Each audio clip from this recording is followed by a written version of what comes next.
Bonsoir tout le monde. Nous allons faire une petite soirée toute en douceur ce soir, parce que je trouve que les séances ont été un peu plus intenses que ce que j'avais prévu pour ce début d'année. Je ne sais pas ce qu'il y avait dans l'air, je ne sais pas, mais ce n'était pas tout à fait ni mon intention, ni mon habitude. Je voulais faire des choses plutôt légères. Je ne sais pas quelle était votre perception, votre expérience des séances. On a fait combien? 5 séances peut-être jusqu'à là. Mais le dernier séance, je me suis dit, bah, tiens, j'ai envie quand même de nous offrir juste une soirée toute en douceur pour nous détendre.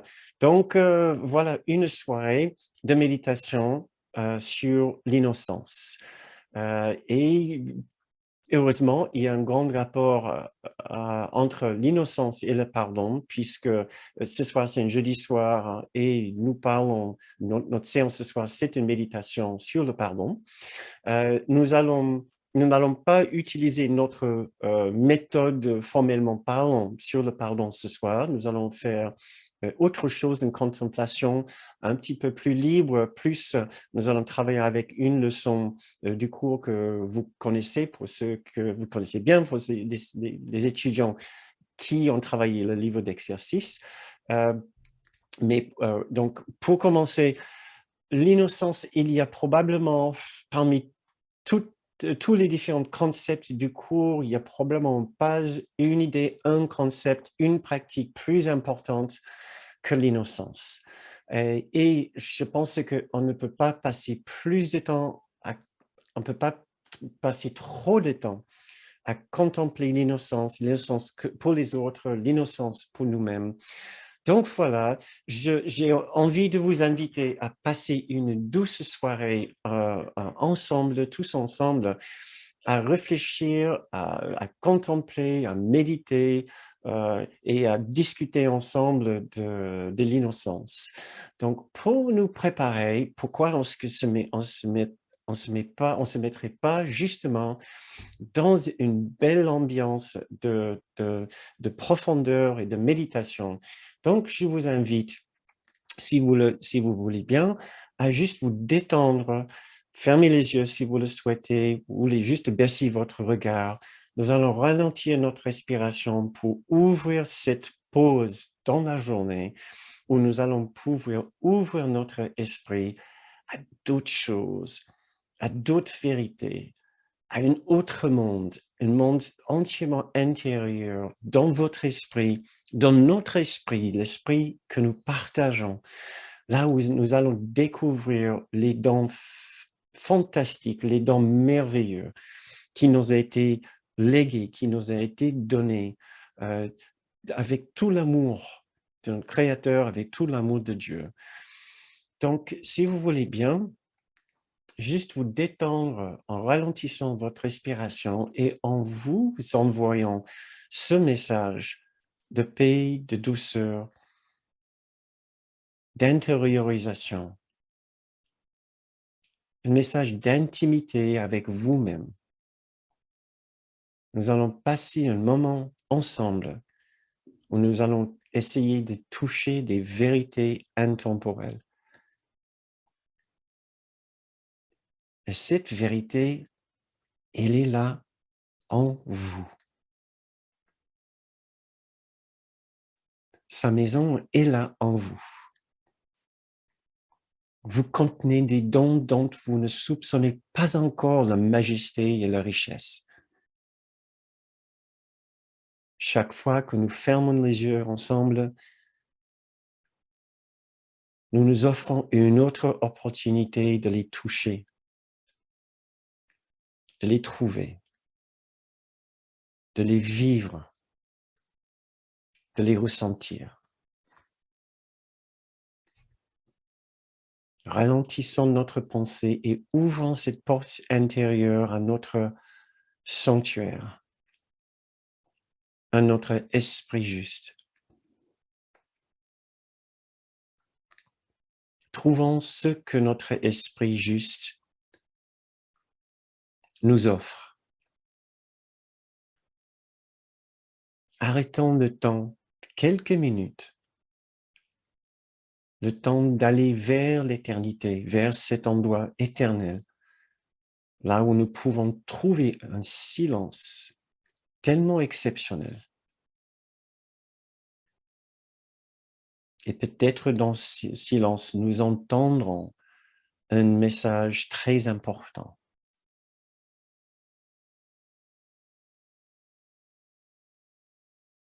Contemplons ensemble ce passage du manuel pour les enseignants sur le jugement final, sur le dernier jugement. Le dernier jugement de Dieu, c'était la perfection de son enfant. Et nous sommes ses enfants. Et je vous lis, le temps s'arrête à l'approche de l'éternité. Et le silence s'étend sur le monde afin que chacun entende ce jugement du Fils de Dieu. Tu es saint, éternel, libre et entier, en paix à jamais dans le cœur de Dieu. Où est le monde et où est le chagrin maintenant?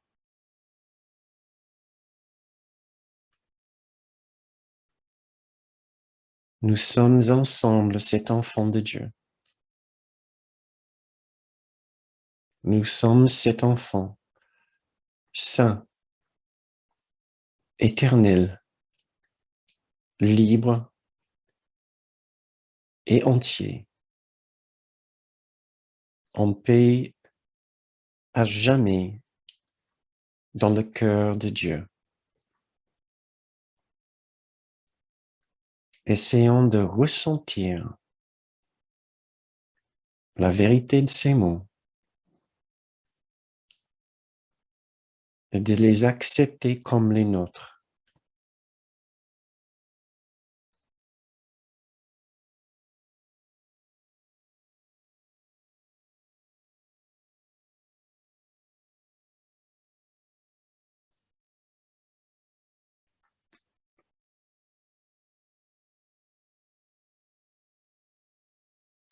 Très bien.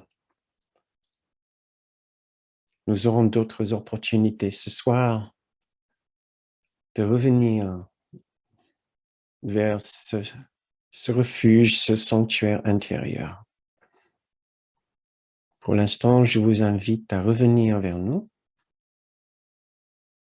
pour que nous puissions continuer ensemble.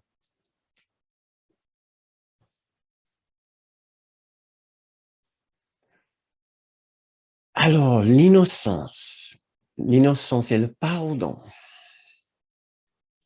L'innocence est le but du pardon. Puisque notre séance les jeudis soirs, c'est sur le pardon, nous allons aller directement vers le but pour contempler l'innocence. L'objectif du pardon, c'est de révéler l'innocence. Que ça soit l'innocence d'une autre personne, que ça soit le nôtre. L'objectif du pardon, c'est de révéler l'innocence qui est véritablement là. Avec le pardon tel que nous le pratiquons normalement, nous l'appliquons dans nos relations avec les autres en cherchant à les pardonner pour les différents travers, les différentes imperfections que nous voyons chez eux. Mais uniquement dans le but de trouver leur innocence, parce que leur innocence est le moyen de trouver la nôtre.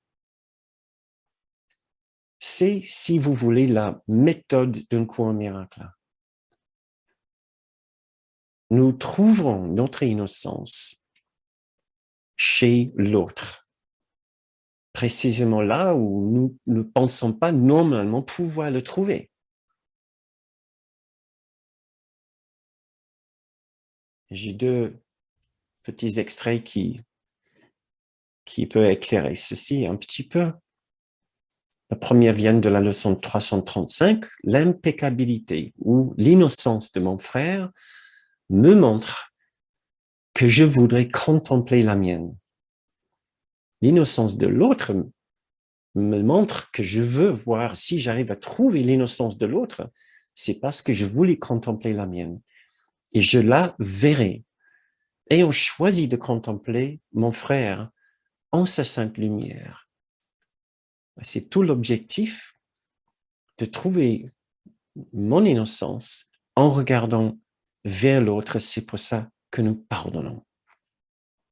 Et nous lisons après dans le chapitre 20, « Et c'est avec joie que toi et ton frère irez ensemble sur le chemin de l'innocence, chantant tout en contemplant la porte ouverte du ciel et en reconnaissant la demeure qui vous appelait. » Nous ne pouvons pas aller vers cet endroit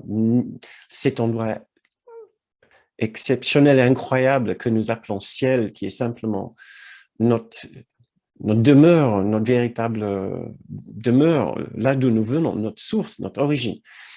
Nous ne pouvons pas y aller seuls. Nous informe le cours, nous devons aller main dans la main avec les autres, dans notre esprit, pas physiquement, mais en les incluant sur notre voyage. Et la façon de le faire, c'est de les inclure dans notre perception, dans notre vision d'innocence. Et le moyen d'arriver à cette innocence, c'est avec le pardon. Le pardon révèle l'innocence chez les autres et en nous. Et maintenant, pourquoi est-ce que l'innocence est tellement spécifiquement importante? C'est un peu ce que j'ai essayé de dire lors de la dernière séance qui s'appelle maintenant sur YouTube « La force de l'ego ». En fait, avant la séance, je l'ai appelé « La force de l'innocence ». Mais en le faisant, je me suis rendu compte que, en préparant la séance, je me suis rendu compte que pour parler de la force de l'innocence, il faut d'abord parler de ce qui semble être la force de l'ego. Donc, la séance est sortie un petit peu comme une séance sur la puissance de l'ego. Qu'est-ce que c'est sa puissance? Sa puissance, c'est la culpabilité. Maintenant, l'ego n'est que la voie de la séparation en nous. Il n'est pas vraiment une entité séparée. Et il est la partie de nous qui parle pour la séparation, pour notre particularité, c'est notre individualité, c'est la partie de nous qui n'a aucune envie de revenir vers un quelconque esprit unifié. Nous lisons que si l'ego est le symbole de la séparation, il est aussi le symbole de la culpabilité. La culpabilité est synonyme de séparation. C'est un extrait qui vient du chapitre 5, section 5, paragraphe 2. Toute l'idée, alors, pour nous, en cherchant l'innocence, c'est une façon de nous montrer que la culpabilité est fausse. La culpabilité n'est pas réelle. Et si la culpabilité est fausse et la culpabilité n'est pas réelle, alors la séparation est irréelle. Parce que la seule chose qui nous prouve que la séparation est réelle est cette soi-disant culpabilité. Mais si à force de trouver l'innocence chez les autres et en nous-mêmes, nous voyons, nous commençons à nous rendre bien compte que cette culpabilité est inexistante et fausse, alors tout le château de cartes de l'ego tombe avec la séparation. Et nous révélons une extraordinaire vérité, c'est que nous sommes effectivement tous innocents. Plus que ça, nous sommes l'esprit de l'innocence. Et cet esprit d'innocence est un esprit uni. La culpabilité sépare, l'innocence unit, nous unit ensemble. La véritable innocence, pas la fausse innocence de la face de l'innocence, de l'ego, qui essaie de prouver son innocence personnelle. Ici, nous sommes dans l'innocence universelle que nous trouvons d'abord chez les autres, et nous voyons par extension qui s'étend à chacun et à nous-mêmes. Donc, c'est la vraie, véritable innocence qui nous unit. Et dès que nous commençons à soupçonner ce qui est exactement pareil en nous tous, nous commençons à voir qu'effectivement, nous sommes tous pareils parce que nous sommes tous unis. Nous partageons le même esprit.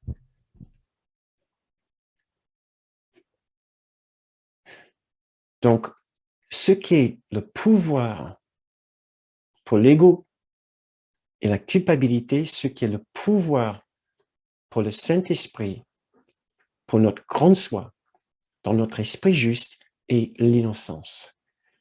C'est pour ça qu'un cours miracle met autant d'importance à découvrir l'innocence des autres et notre propre innocence. Tout notre objectif pour ces séances de pardon le jeudi soir, c'est de redécouvrir un chemin d'accès vers cette innocence et ouvrir cette partie de notre esprit qui veut et qui peut trouver cette innocence. Ce que j'ai envie de faire avec vous maintenant, c'est de faire quelques exercices pour contempler ce que c'est l'innocence. Pour vous, pour nous, comment l'accéder, comment l'imaginer, comment le visualiser, puisque peut-être ce n'est pas aussi facile que ça. À vrai dire, ce n'est pas très difficile de ressentir la culpabilité. C'est parfois beaucoup plus difficile d'imaginer et de visualiser, de ressentir l'innocence. Surtout quand il s'agit de soi-même. Parfois, c'est très difficile de s'imaginer innocent, complètement dépourvu du moindre défaut, du moindre imperfection. Parfois, c'est très difficile. Donc, j'ai envie de vous inviter à faire un petit exercice avec moi. Nous allons d'abord juste nous entraîner à essayer de contempler ce que c'est l'innocence pour vous. Donc, je vous pose cette question de la façon la plus légère. Qu'est-ce que l'innocence pour vous? Quel est le ressenti de l'innocence pour vous? Qu'est-ce que l'innocence évoque pour vous? Et vous pouvez laisser aller votre esprit dans toutes les directions. C'est une question justement d'ouvrir des portes à une partie intuitive de notre esprit. Si vous souhaitez, vous pouvez répondre dans le fil de chat, comme nous avons aussi parfois l'habitude de faire. Il suffit juste d'ouvrir le fil de chat. Normalement, vous devez trouver un bouton sur votre écran quelque part, discussion, je crois que ça s'appelle, pour activer le fil de chat. Et vous pouvez partager votre ressenti. Qu'est-ce que vous ressentez quand vous pensez à cette idée d'innocence? Qu'est-ce que ça évoque pour vous? Qu'est-ce que l'innocence pour vous? Qu'est-ce que vous ressentez en parallèle quand vous êtes dans un élan ou dans un ressenti d'innocence pour vous-même? Qu'est-ce que vous ressentez en parallèle? Qu'est-ce que ça produit pour vous? Et si vous ne participez pas dans le fil de chat, il n'y a aucun problème. Je vous encourage, même si vous êtes en train de noter les choses dans le fil de chat, de ne pas oublier aussi de passer une minute et vous intérioriser et juste réfléchir à ce que c'est cette expérience. Et si vous regardez en replay, prenez un instant. Prenez juste une minute. Au lieu de m'écouter, ou arrêtez la vidéo et posez-vous cette question, mais qu'est-ce que cela évoque pour moi? Autant que c'est facile de ressentir la culpabilité, le mal-être, le sentiment de faute. Ça, en principe, on n'a pas trop de difficultés. Ça peut être un peu plus délicat, un peu plus difficile de s'encourager à ressentir l'absence de tort, de tâches, de fautes, de problèmes. Alors, j'ai envie de lire quelques-unes de vos suggestions ici. Je dois remonter un petit peu, parce qu'il y en a qui sont déjà entrés. Je commence à lire, je vais juste lire sans m'arrêter. La paix, la sérénité, ne pas avoir de passé, le rire, la légèreté, la joie, le partage. Être comme un enfant, la joie, pas de jugement, l'accueil, l'acceptation, la bonté, tout est juste et parfait. Je continue à lire vos suggestions. Libre de jugement. Être comme un enfant nouveau-né. Un bébé, c'est l'image qui me vient, pur, innocent, ne connaît rien, ne sait rien, juste être présent à l'instant. Absence d'interprétation, de jugement et d'émerveillement à la réalité. Très joli. Un soulagement, une douceur et des larmes de gratitude. Le non-jugement, sans a priori. Légèreté et pureté, la fraîcheur, la compréhension, l'envie de pleurer, de réaliser cette innocence oubliée. Quand je suis en union avec le Christ, il n'y a que amour, paix et joie. Il n'y a rien d'autre, il n'y a qu'innocence. L'esprit est tranquille, pas de tension, la spontanéité. Encore une autre personne, je continue à lire, la pureté, le calme, la couleur blanche, la douceur. Quand je pense à l'innocence, je me vois en repos mental, un apaisement. Jésus m'inspire l'innocence, le lys, les enfants, la nature. Difficile à dire, naïveté ou non-jugement. Comme les enfants, le naturel, la joie. Peur d'être abusé. Qu'on profite de cette innocence. Merci. Simplicité, ancrée dans le présent.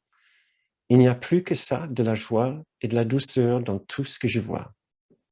Et pour finir, c'est la véritable nature de l'esprit. Parfait, très touchant, très évocateur, une belle contemplation, une merveilleuse contemplation. Si vous regardez ça en replay, peut-être vous pouvez le remettre, fermer les yeux et écouter ça. Tout ce que vos amis ici, lors de cette soirée, ont contribué, tout ce que nous avons pensé ensemble, presque une cinquantaine de personnes ce soir. Moi, j'ai noté aussi de mon côté, exactement les mêmes choses que vous. J'ai remarqué l'innocence et joie, légèreté, liberté, évasion, sécurité, plus de peur, la détente, le repos, la paix, l'unité, la fraternité. C'est juste quelques idées qui me sont venues aussi. Parfait. Merci. C'était vraiment très joli. Merci beaucoup. Maintenant, pour un autre petit exercice. Allons un petit peu plus loin maintenant que vous êtes inspiré de cette si belle façon.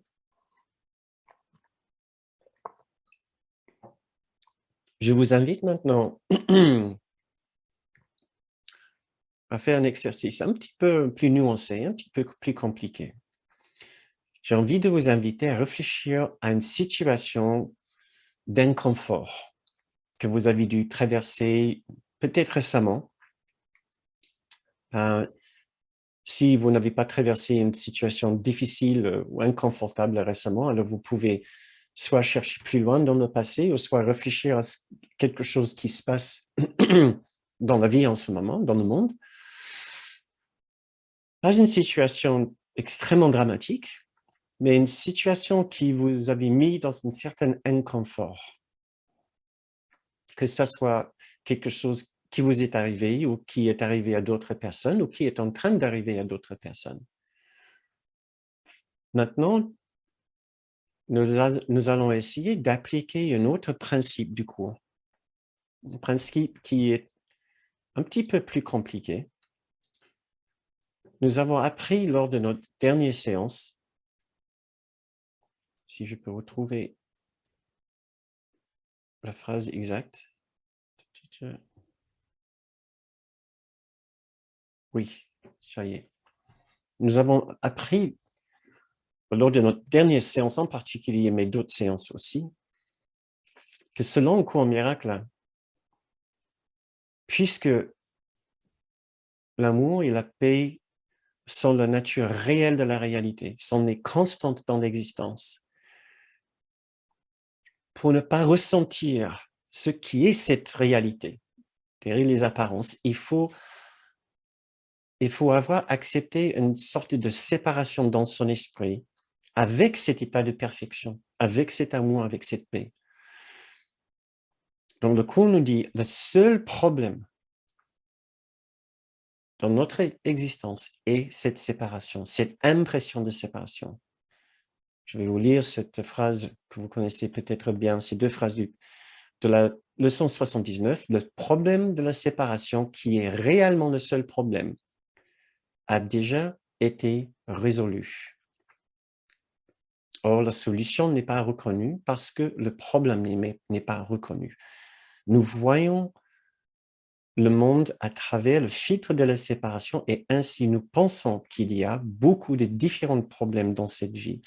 Maintenant, cela ne veut pas dire qu'il n'y a pas des choses à régler et à améliorer dans ma vie ici, mais ce que cette phrase veut nous dire, c'est que notre expérience de ces problèmes extérieurs, notre expérience de ces situations extérieures, si elle est conditionnée par la séparation, elle sera naturellement une expérience de souffrance. Mais cette souffrance ne vient pas de la situation elle-même, elle vient de la séparation que nous avons préalablement acceptée dans notre esprit. C'est dans ce sens-là que le seul problème auquel nous faisons réellement face et que nous devons régler est le problème de la séparation, puisqu'elle colore et influence et elle détermine par la suite toutes nos expériences de la vie ici. Donc, revenons. Attendez, j'ai dû changer les choses un petit peu ici. Revenons à notre exercice ici. Nous allons essayer d'appliquer ce principe que le seul problème ici n'est pas cette situation inconfortable qui nous a mis dans un certain inconfort ou qui continue à nous mettre dans un certain chagrin ou difficulté. Nous essayons de voir que le seul vrai problème ici est la séparation que nous avons acceptée dans notre esprit. Et comme nous avons dit tout à l'heure, l'expérience palpable de la séparation, c'est la culpabilité, le mal-être de la culpabilité. Même si le sentiment que cette situation à laquelle vous avez pensé, ce qu'elle provoque en vous est plutôt d'ordre de chagrin, de colère ou injustice,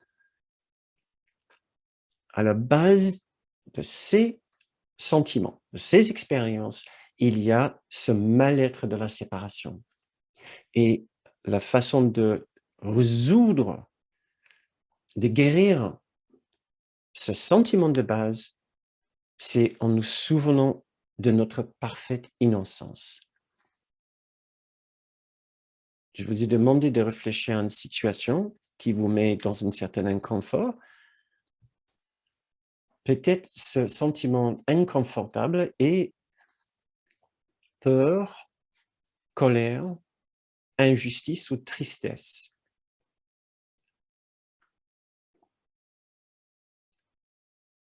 La réponse à ces expériences est néanmoins l'innocence.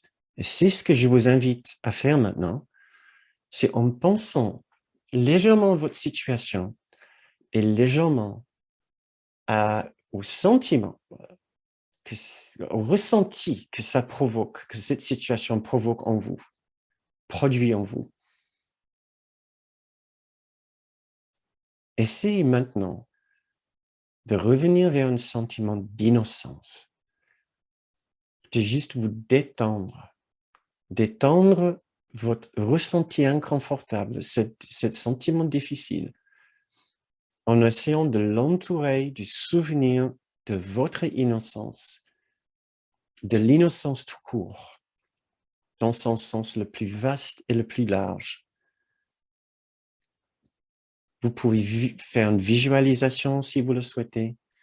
Vous pouvez essayer d'imaginer que votre ressenti inconfortable est un noyau dur que maintenant vous essayez d'entourer d'innocence. Je vous fais confiance pour trouver le meilleur moyen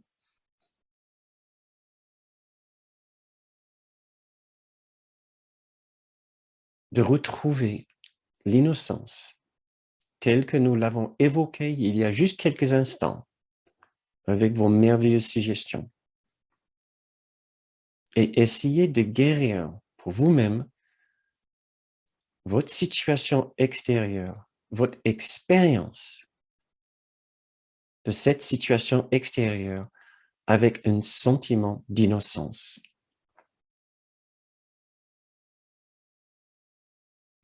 Peu importe votre situation extérieure, essayez de retrouver quelque part dans votre esprit un sentiment de souvenir d'innocence pour vous-même ou l'innocence pour les autres personnes concernées.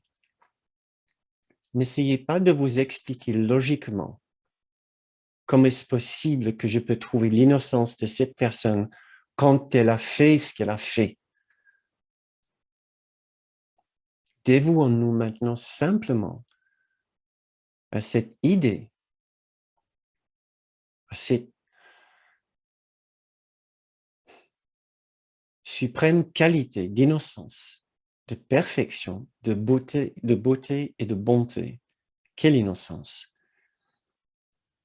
Essayons d'encourager nos esprits, parfois pas très disciplinés, à revenir vers la pureté, à vouloir ressentir, à vouloir retrouver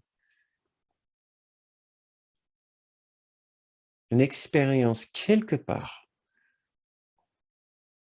de cette pureté, de cette sainteté, de cette perfection, sans les torts, sans les taches de noirceur.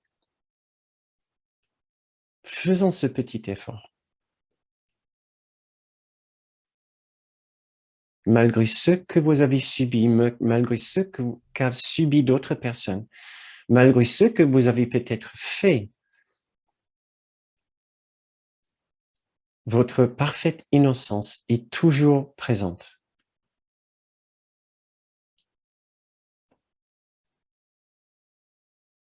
C'est le souvenir de cette innocence qui est la clé pour ouvrir cet espace remarquable dans votre esprit, qui est l'esprit juste, où nous nous rejoignons Jésus et le Saint-Esprit.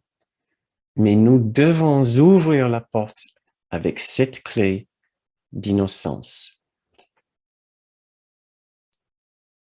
Notre désir de déculpabiliser et de retrouver l'innocence doit être plus fort que notre envie de continuer à souffrir et à blâmer. Notre désir de trouver l'innocence, notre désir de déculpabiliser doit être plus fort que notre envie de continuer à rester dans cet inconfort. Faisons cet effort ensemble à essayer de monter notre niveau d'engagement et à vouloir trouver la paix derrière cette situation inconfortable.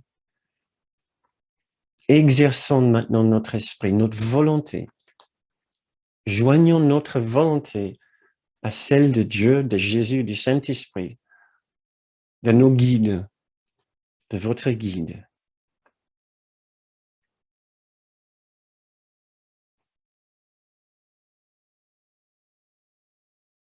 L'objectif du pardon ici est de retrouver l'innocence.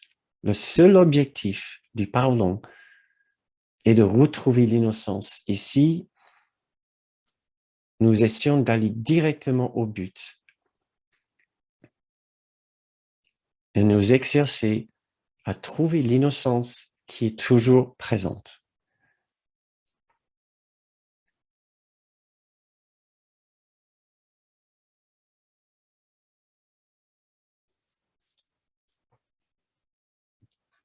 J'ai envie de vous lire ces lignes qui viennent du manuel des enseignants, section 15. Toi qui es parfois triste et parfois en colère, toi qui penses parfois que ton juste dû ne t'est pas donné et que tes meilleurs efforts ne rencontrent qu'un manque de reconnaissance et même du mépris, abandonne ces sottes pensées. Elles sont trop petites et trop insignifiantes pour occuper ton Esprit Saint un instant de plus. Peut-être ça peut nous aider à nous encourager, à laisser tomber nos pensées de blâme, d'injustice, de colère, de sensibilité, de tristesse,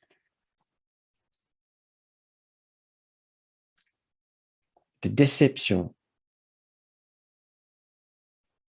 Quand on entend Jésus nous dire spécifiquement, toi qui es parfois triste et parfois en colère, toi qui penses parfois que ton juste dû n'était pas donné et que tes meilleurs efforts ne rencontrent qu'un manque de reconnaissance et même du mépris, et peut-être vous, de votre côté, vous pouvez ajouter vos propres petites bêtises.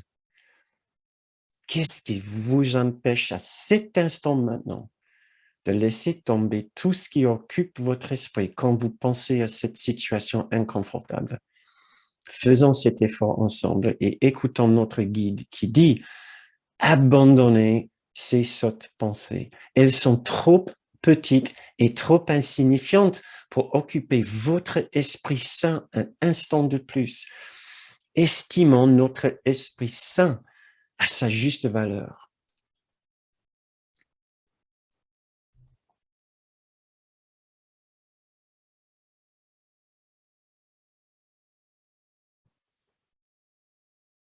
Peut-être ça va vous aider aussi si je vous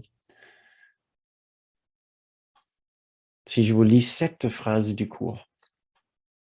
Ô mes frères, si seulement vous connaissiez la paix qui vous enveloppera et vous tiendra en sécurité, pur et beau dans l'Esprit de Dieu, vous ne pourriez que vous précipiter pour le rejoindre là où est son autel. Là où est son autel est dans votre esprit. Mais dans votre esprit uniquement quand vous avez accepté l'innocence à la place de toutes vos pensées inconfortables, déplaisantes.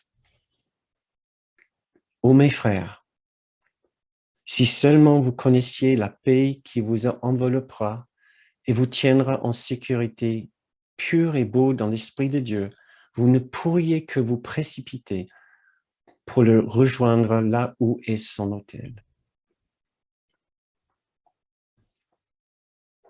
Très bien. Je me demande comment vous avez trouvé cet exercice, si vous pensez avoir réussi cet exercice, si elle était particulièrement difficile pour vous, si vous avez envie, vous pouvez mettre un petit mot ici, mais nous allons avoir plus de temps pour en discuter à la fin de la séance, lors des questions et réponses, parce que j'ai envie de nous faire un petit exercice, un autre petit exercice avant de finir notre séance ce soir. Merci Brigitte, on reviendra dessus tout à l'heure. Ça sera plus facile d'en discuter plus tard. Mais maintenant, j'ai envie de vous offrir, donc, comme je vous ai dit, Un autre petit exercice basé sur cette merveilleuse leçon, je marche avec Dieu en parfaite sainteté. Ouais. Je marche avec Dieu en parfaite sainteté, une leçon assez remarquable, parce qu'il ne se passe pas vraiment grand-chose dans cette leçon, mais il y a paragraphe après paragraphe des idées, des énoncés les plus magnifiques. Ce qu'il essaie de nous faire dans cette leçon, c'est de nous aider à comprendre à quel point c'est important de contempler notre sainteté. Et vous voyez bien que sainteté est juste un niveau encore supérieur d'innocence.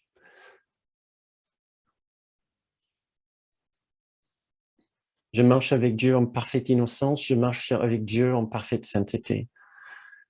Je vais vous lire le premier paragraphe. L'idée d'aujourd'hui ne fait qu'énoncer la simple vérité. Essayez d'entendre ces mots, mais vraiment. Tout ce que nous essayons de faire ce soir, c'est de faire du progrès dans notre esprit pour accepter une simple vérité.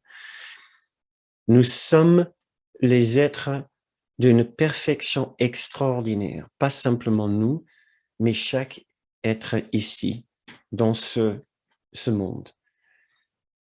Cette vérité qui rend la pensée de péché impossible. Elle promet qu'il n'y a pas de cause à la culpabilité et qu'étant sans cause, elle n'existe pas. Donc, si vous avez trouvé difficile l'exercice précédent, c'est peut-être parce que la culpabilité a encore une certaine existence pour vous, une certaine réalité pour vous. Je continue à lire. Elle suit assurément de la pensée fondamentale si souvent mentionnée dans le texte. Les idées ne quittent pas leur source. Ce qui va expliquer par la suite, c'est que nous n'avons pas quitté notre source en Dieu et Dieu est parfaite sainteté. Maintenant, avant de continuer cette leçon, j'ai envie de nous offrir une petite pause. Une pause pour faire un petit tour autour de notre maison ou de notre appartement ou notre pièce, pendant lequel nous allons essayer de marcher avec Dieu en parfaite sainteté et innocence. Vous m'avez bien entendu.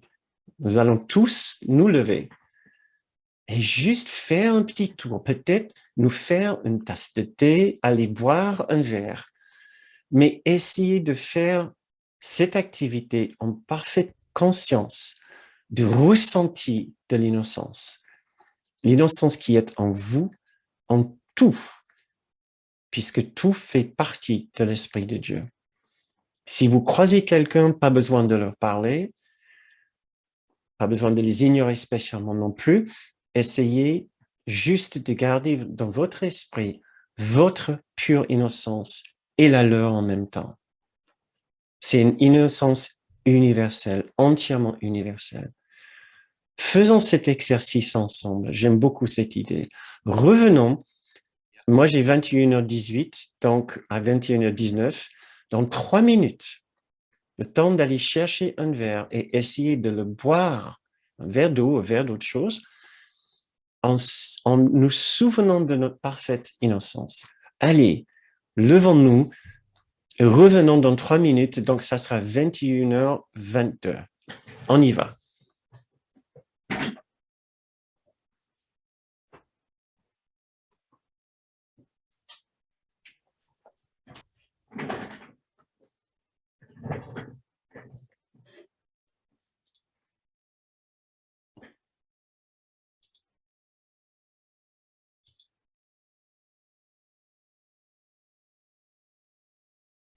Je fais juste un petit tour de vos vignettes pour voir si qui est là, qui n'est pas encore revenu.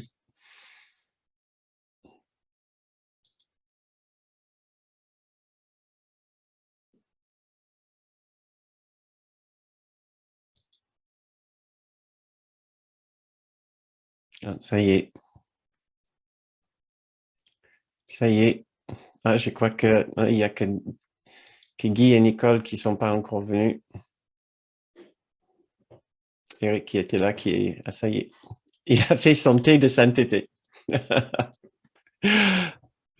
Alors, j'espère que vous avez fait votre thé de sainteté, votre thé de perfection, votre thé d'innocence. Maintenant, très bien, on va avoir du temps après pour discuter de votre expérience de cet exercice, mais maintenant, nous devons nous préparer pour notre méditation finale pour terminer notre séance. Donc, ce que nous allons faire pour finir cette soirée, nous allons lire des passages de cette leçon. Je vais vous les lire et je vous invite à faire votre méditation sur la profonde vérité que cette leçon essaie de partager avec nous. Donc, je vais vous lire quelques paragraphes de cette leçon et je vous invite vraiment, si vous ne pouvez pas accepter que ce soit la vérité de votre véritable condition, de votre réalité, essayez d'imaginer ou de vouloir imaginer et de vouloir espérer que ce soit la vérité. Mais trouvez une clé, trouvez le moyen pour vous d'accepter un peu plus ces idées au lieu de juste les résister et dire non, ça ne peut pas être vrai. Quelque part, ces mots sont vrais. Nous ne sommes peut-être pas encore aujourd'hui capables de ressentir toute la vérité derrière ces mots. Mais peut-être nous ferons un peu de progrès ce soir. Très bien.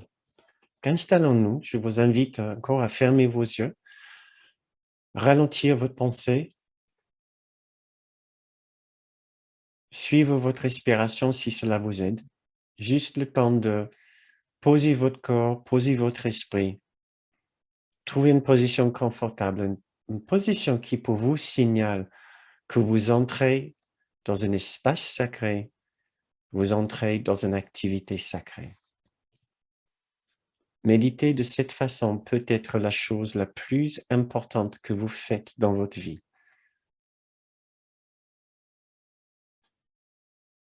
Parce que c'est peut-être l'activité, la seule activité qui va pouvoir ouvrir votre esprit à la vérité de ce que vous êtes.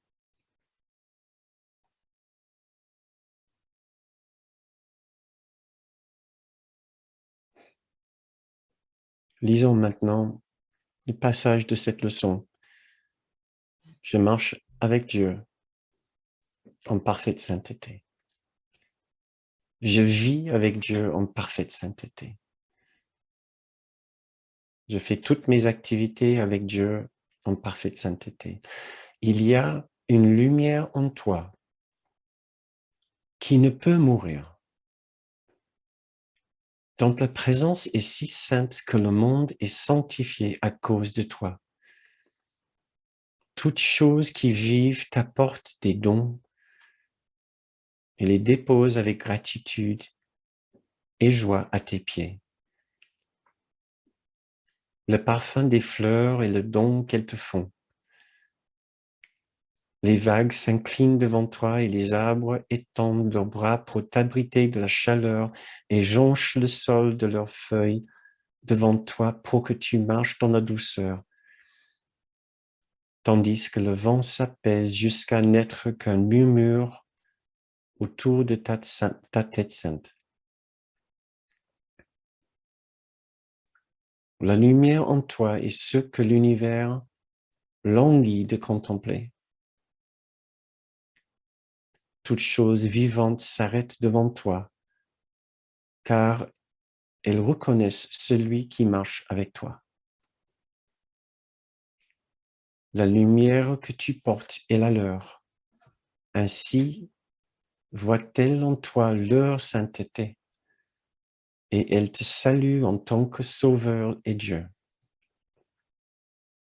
Accepte leur révérence car elle est due à la sainteté même qui marche avec toi, transformant dans sa douce lumière toute chose à sa ressemblance et sa pureté. Ainsi opère le salut. Quand tu cèdes le pas, la lumière en toi avance et enveloppe le monde. Elle n'annonce pas la fin du péché par le châtiment et la mort. Dans la légèreté et le rire, le péché disparaît parce qu'on ait vu la désuète absurdité. C'est une sotte pensée, un rêve idiot qui n'effraie pas, ridicule peut-être, mais quel est celui qui gaspillerait un instant en s'approchant de Dieu lui-même pour une lubie aussi insensée? Qui marche avec moi? Cette question devrait être posée 1000 fois par jour, jusqu'à ce que la certitude ait mis fin au doute et établi la paix. Aujourd'hui, que cesse le doute. Dieu parle pour toi en répondant à ta question par ses paroles. Je marche avec Dieu en parfaite sainteté. J'éclaire le monde, j'éclaire mon esprit et tous les esprits que Dieu a créés un avec moi. Je marche avec Dieu en parfaite sainteté.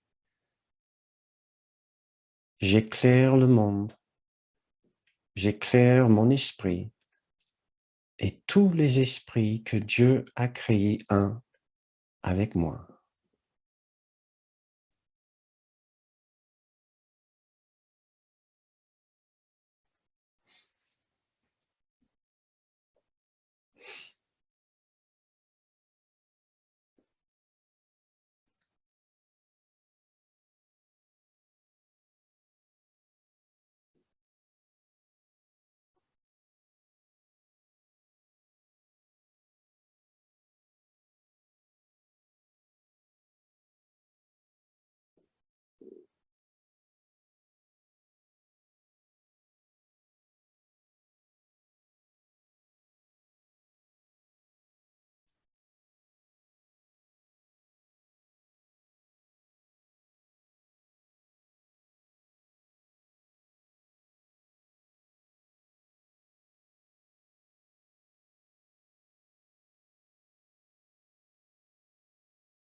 Très bien.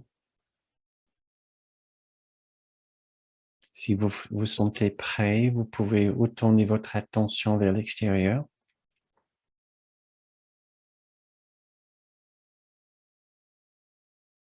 en ouvrant vos yeux quand vous vous sentez que c'est le bon moment.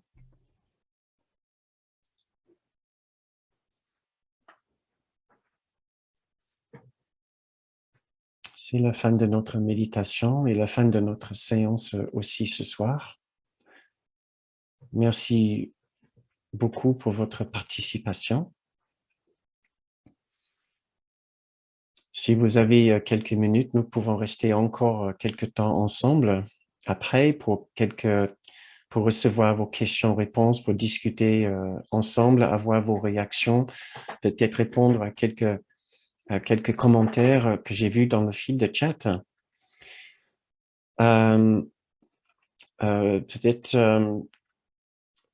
Peut-être je fais un petit rappel pour ceux et celles qui sont ici pour la première fois.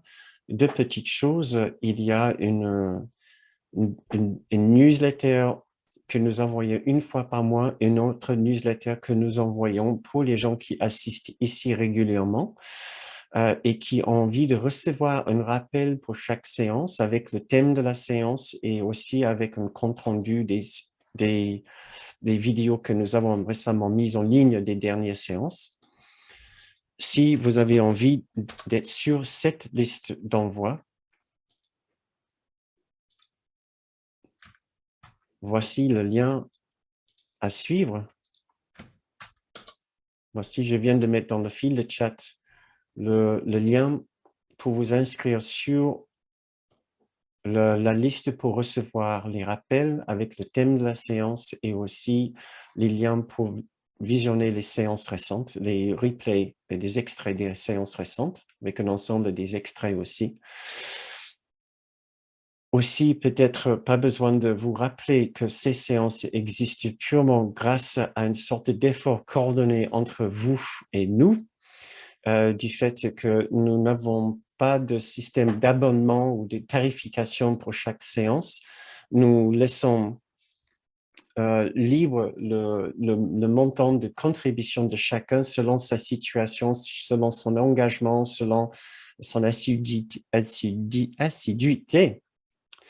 Donc, voilà.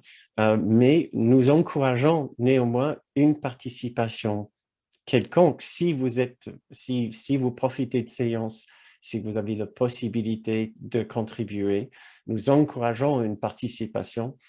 C'est le seul moyen, c'est ce qui nous permet de continuer ces séances. Et nous allons bientôt entrer dans, disons, au mois de mars, dans la 3e année de ces séances.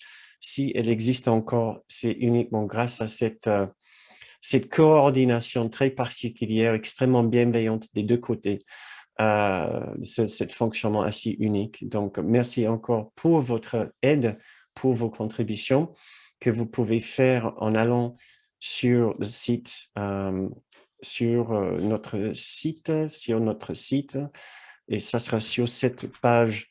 Si ça vous intéresse de contribuer, vous pouvez le faire en suivant ce lien. Merci beaucoup. Maintenant, allez, deuxième partie de la séance. Nous pouvons maintenant enfin voir quelles étaient vos réactions par rapport à ces méditations, ces exercices. Je vois Yasmina, elle a écrit.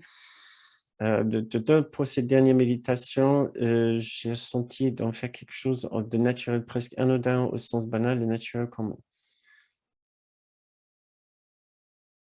Ah, génial, c'était plus facile, super. Je suis content, merci Yasmina. Alors, si vous avez envie de partager vos réactions, vos questions, vos commentaires avec nous, il suffit juste d'ouvrir votre micro ou de lever votre main. Il y a normalement un bouton « Lever votre main » que vous trouverez en bas de votre écran avec le bouton « Réaction ». OK. Merci Pierrette pour votre commentaire tout à l'heure. Vous avez dit « C'est comme si je suis nouveau-né, sans souci adulte, seulement faire les choses simplement ». Très bien. En fait, j'ai compris qu'une cloison mentale qui me cache de la nature innocente de chacun, et à chaque fois que je me souviens de l'innocence, la cloison est moins épaisse. Ah ça c'est Yasmina encore, merci. Et donc, Nico, tout à l'heure, tu as dit que tu dois passer par la case « pardon » pour ressentir l'innocence dans le problème auquel tu faisais face. Donc, je ne sais pas si tu as envie qu'on en discute un petit peu plus. Oui, je te vois là. Donc, est-ce que c'est-à-dire l'exercice tel que moi je l'avais proposé en essayant de trouver tout de suite un rapport avec l'innocence, ça semblait un petit peu hors d'atteinte pour toi, comme si ça n'allait pas venir sans faire les différentes étapes de pardon? Ouais, effectivement, en fait, euh, on a déjà abordé ces questions que c'est très difficile pour moi de sentir la paix, de sentir l'innocence, de sentir la légèreté. Et ça se décrète pas chez moi, en fait. C'est ça ma grosse difficulté, peut-être une certaine incompréhension parfois du courant miracle, peut-être une volonté de facilité. J'ai envie de trouver la paix avec gratuitement, et ça, je crois que rien n'est gratuit et il y a des efforts à faire. Et en fait, quand on parle d'innocence, pour moi, c'est difficile de l'imaginer hors d'une question mentale. Ça veut dire, oui, la conception que je l'ai mentalement. Et c'est vrai qu'en faisant cet exercice de pardon, dans cet exemple, je ne vais pas rentrer dans le détail, mais c'était simplement, Mhm. je me suis senti attaqué. Et en fait, le pardon, l'exercice était simplement que dans l'exercice, j'ai réalisé qu'elle voulait pas me faire de mal, que c'est pas cette personne voulait pas du tout me faire de mal, mais qu'elle était peut-être dans sa bulle, dans sa particularité, et qu'il n'y avait aucune volonté de me nuire. Et là est arrivé le pardon, et c'est peut-être, je me dis comme ça que je peux sentir l'innocence, mais effectivement, c'est un exercice à long terme, et puis c'est pas gratuit, quoi, apparemment. Mhm. Voilà. Je vois un peu mieux ce que tu veux dire. C'est Euh, ça. tout d'abord, l'exercice tel que je l'ai présenté est effectivement une façon, une sorte de raccourci, une sorte de processus accéléré pour essayer de trouver la paix dans une situation inconfortable.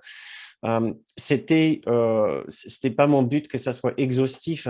Nous allons revenir sur le pardon tel que nous l'utilisons aussi dans les autres séances, c'est-à-dire un processus que j'ai divisé en 9 étapes et c'était pour être plus concis parce que j'ai pu aussi envisager d'autres étapes. J'en ai vu d'autres aussi. C'est-à-dire que le pardon, tout le processus pour révéler l'innocence qui est le but du pardon, effectivement, il y a beaucoup d'étapes que nous pouvons suivre, beaucoup d'ajustements de l'esprit que nous pouvons faire tout au long de ce processus d'aller d'un ressentiment, par exemple, à un sentiment d'innocence et de liberté. Il y a plein de petits ajustements que nous pouvons faire dans l'esprit.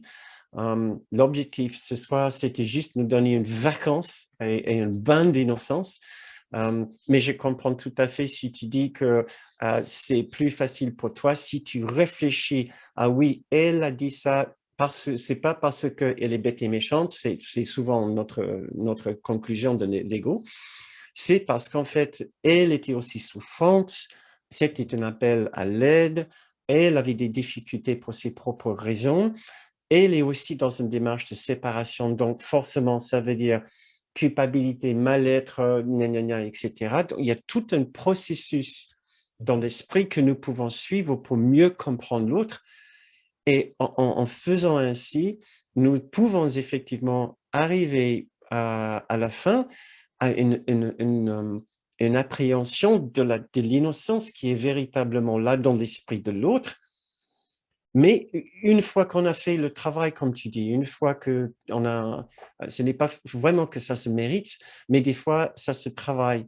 Et ce n'est pas que nous ne pouvons pas couper court, c'est qu'en fait, le vrai obstacle, c'est notre habitude de penser en termes de notre particularité.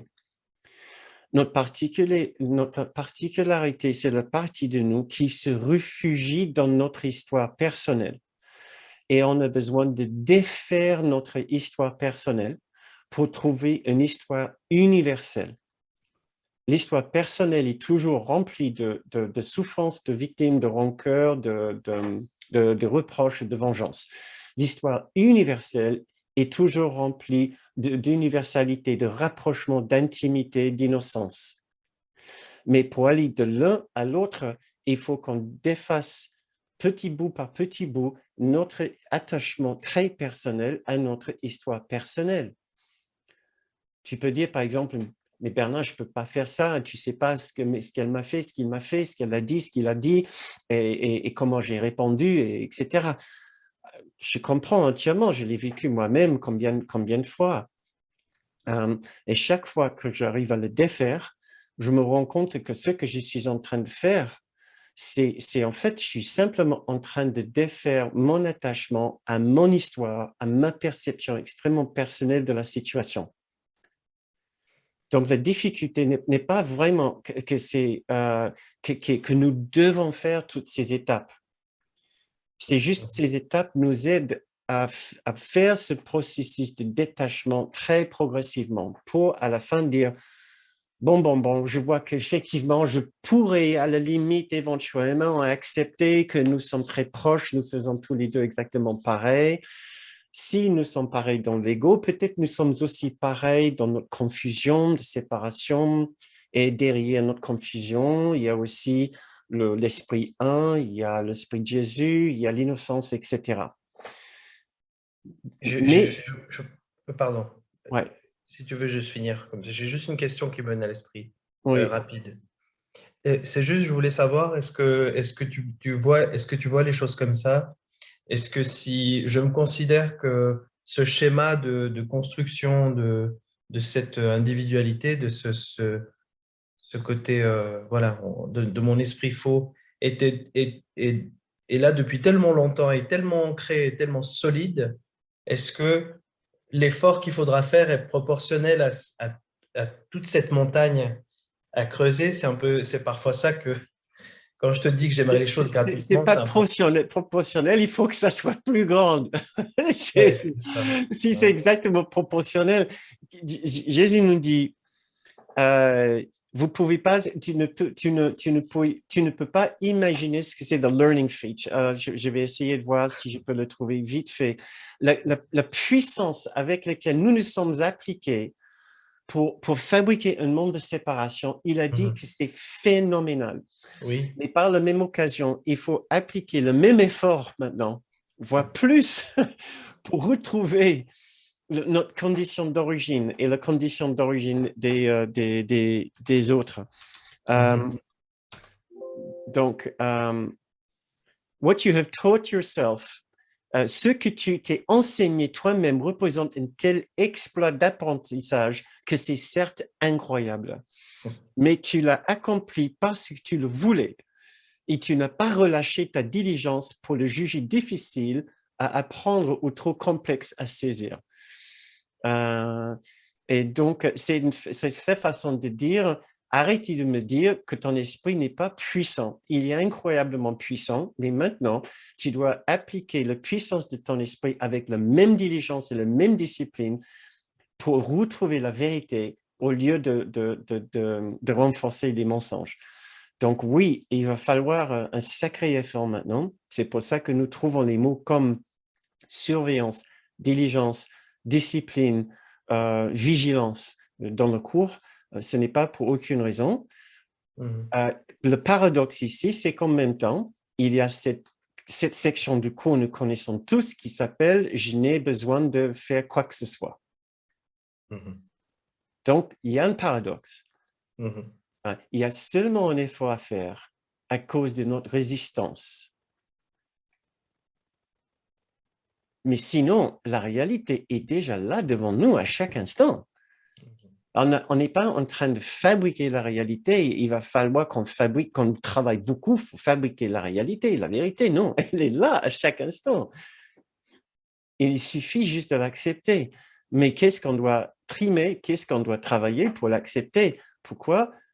Parce que, comme tu as dit, notre habitude a été tellement exercée dans l'autre direction. Ouais. Mais en soi, ce n'est pas difficile. C'est juste que nous n'avons pas envie de le faire et nous avons pris le pli et maintenant, il faut déplier dans l'autre sens. Faut qu'on veuille accepter ce qu'est la vérité. Merci beaucoup, Bernard. Merci. C'est pour ça que nous avons fait 2 ans de séance, 2 années de séance. Il va falloir peut-être encore 5 années de séance pour arriver à terme de ce travail. Merci, Merci beaucoup. merci Nico. Eric, salut. Voilà. Bonsoir. Oui, j'avais envie de réagir à ça parce que ça me parle beaucoup. Il y avait beaucoup de choses et ce que j'avais envie de dire, c'est, tu l'as bien dit Bernard, c'est vraiment le désir, parce que j'entends beaucoup effort, effort. C'est vraiment l'effort pour être, enfin moi ce que dans mon expérience, c'est vraiment l'effort pour regarder honnêtement qu'on veut pas. Mhm. Et en fait, paradoxalement, c'est plus on est honnête en disant il y a forcément une partie de moi, parce que j'ai beau me répéter les leçons, il y a une partie de moi qui veut pas, en fait. Ça doit être ça, même si ça me plaît pas de le constater. Et en fait, pour moi, l'effort, il est plutôt là, dans le fait d'avoir cette grande douceur envers nous-mêmes, de remarquer que finalement, on veut pas, paradoxalement, c'est peut-être contre-intuitif pour l'ego, mais paradoxalement, Mm. ça symbolise notre désir de voir Mm. autrement. Et alors ça, c'est mon expérience, bien sûr, chacun, mais les expériences ou les conflits que je pouvais avoir, par exemple, au travail, avec, je pense à une collègue qui est devenue une amie aujourd'hui, mais avec qui c'était vraiment compliqué, et c'est allé vraiment loin. C'est-à-dire, j'appliquais les leçons, je me disais, bon, écoute, Jésus, vas-y, montre-moi comment toi tu la vois. Moi, je veux pardonner. Alors, de temps en temps, pendant 5 minutes, j'avais l'impression d'avoir la pipi, paf, elle m'en remettait une couche. Et en fait, finalement, ce qui m'a le plus aidé, ça a pris le temps que ça a pris, mais c'est surtout de toujours garder finalement, bon an, mal an, la communication avec le Saint-Esprit ou avec Jésus et lui dire honnêtement, non, mais en fait, j'y arrive pas. J'y arrive pas. Moi, je suis désolé, j'essaie de lui pardonner, j'essaie de pardonner, j'essaie de me pardonner, j'essaie de voir autrement, mais la vérité, c'est que j'ai envie de lui éclater la tête. Et en fait, enfin, moi, je dis ça avec mes mots, hein, mais para- paradoxalement, eh ben, à un moment donné, ça a lâché. Je me souviens cette fois-là où j'étais arrivé dans le métro en partant du boulot et j'étais vraiment, c'était le contraire absolu de la paix. Le contraire absolu. Mais en arrivant dans le métro, je me souviens, mais ça faisait des mois que ça durait. Et à un moment donné, je me souviens de m'être dit, bon, écoute, tu sais quoi, Saint-Esprit? J'en peux plus. J'en peux plus. Donc, ok, je suis même prêt à avoir complètement tort. Voilà. Je suis même prêt, tout ce que je veux, c'est la paix. Et là, en une fraction de seconde, il y a eu une expérience incroyable. C'est pas juste une tranquillité que j'ai ressentie. C'est d'un seul coup, ça a switché complètement et c'est comme un souvenir, mais c'est un souvenir vraiment très chaud, très lumineux, très incroyable de gratitude. Et je pensais à tout ça, mais c'était pas que moi, parce que quand je pensais à elle, j'arrêtais pas de dire merci. Parce que d'un seul coup, c'était grâce à elle. Mm. Je comprends. Maintenant, je commence à goûter, commence à comprendre. J'ai un aperçu de ce que c'est l'innocence et un aperçu de ce que le pardon veut dire dans le cours. Mm. Mais d'abord, il a fallu des mois d'entraînement, des mois de se répéter, peut-être des fois des litanies du cours. Mais ce que ça symbolise, c'est le désir qu'on a et puis aussi d'accepter aussi qu'il y a une partie de moi qui veut pas, c'est clair. Autrement, je le ressentirais. C'est ce qu'il dit dans le cours. Donc, C'était ça le basculement. il y a un point de basculement, enfin, dans mon expérience, c'est toujours, je dis souvent, moi j'ai la tête dure, donc il faut que j'aille au bout de mon expérience. Quand j'en peux plus, quand j'en peux plus, pof, il y a un basculement. Mais il faut être, je dirais juste vraiment, être vraiment, vraiment, vraiment patient et très doux, comme tu disais Bernard. On a des résistances monumentales, monumentales. Ouais, j'aime bien tout ce que tu dis, Eric, et j'ai pensé que tu allais dire qu'on doit de nous souvenir de ce que Kenneth dit, que être dans l'esprit juste, c'est être dans l'esprit faux et ne pas le juger. C'est ça. Et ça revient vraiment sur ça pour moi. C'est de ne pas vraiment chercher à être dans l'esprit juste, même pas chercher vraiment d'être dans l'innocence. C'est un exercice que j'ai proposé ce soir, parce qu'il y aurait beaucoup de leçons qui nous encouragent à faire la même démarche. Mais dans la vie quotidienne, telle que moi je le vis aussi, c'est comme Eric, c'est de juste constater quand j'ai tort, quand je dois forcément avoir tort puisque je ne suis pas heureux, comme dans les règles de décision, c'est ça? How do I want to live this day? C'est ça? J'ai dû avoir mal décidé quelque part, ouais, et de décider d'avoir tort, mais sans culpabiliser, sans se matraquer, et juste demander de l'aide. Et de regarder les résistances et de me dire à quel point je dois avoir vraiment peur de la paix ici, la peur de l'amour ici, l'amour qui est en moi, l'amour qui est dans cette autre personne. le nombre de fois que j'ai vu une autre personne et mon esprit insistait que cette personne était un vrai problème pour moi.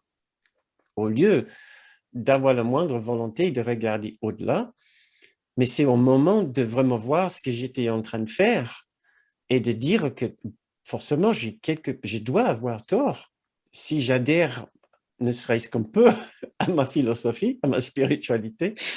Ce que je ne suis pas obligé non plus, mais voilà, si on tient un petit peu à l'idée d'un amour plus grand que nous, un amour tel que l'amour de Dieu ou Jésus ou Saint-Esprit, on doit imaginer que cet amour, il faut qu'il soit présent même dans cette situation extrêmement compliquée. Et le seul moyen, un peu comme tu disais, Eric, de le retrouver, c'est de dire, je n'ai aucune idée comment le trouver. Et dans cette honnêteté, dans cette franchise, il y a une sorte de lâcher prise. On perd un peu l'emprise sur la situation. C'est pas un peu ça? Oui, oui, on perd, on lâche, on arrête de prétendre d'une certaine façon qu'on sait et qu'on sait ce que c'est la bonté et qu'on sait ce que c'est le pardon. Et vaut mieux, qu'elle le disait, hein, il vaut mieux très souvent partir d'un endroit où on reconnaît qu'on ne sait pas aimer et qu'on ne sait pas pardonner et qu'on ne sait pas ce que c'est la bonté et demander à l'enseignant de nous enseigner l'amour, le pardon et la bonté. Parce que de nous-mêmes, on, on sait pas. Je trouve que c'est vraiment important. Donc, vite, on va brancher nos micros pour se souhaiter, pour se dire au revoir et se souhaiter une belle soirée. Et on est quel jour? On est jeudi. Aussi, un très bon week-end. Voilà, ça y est, les neurones se connectent. Donc, branchons nos micros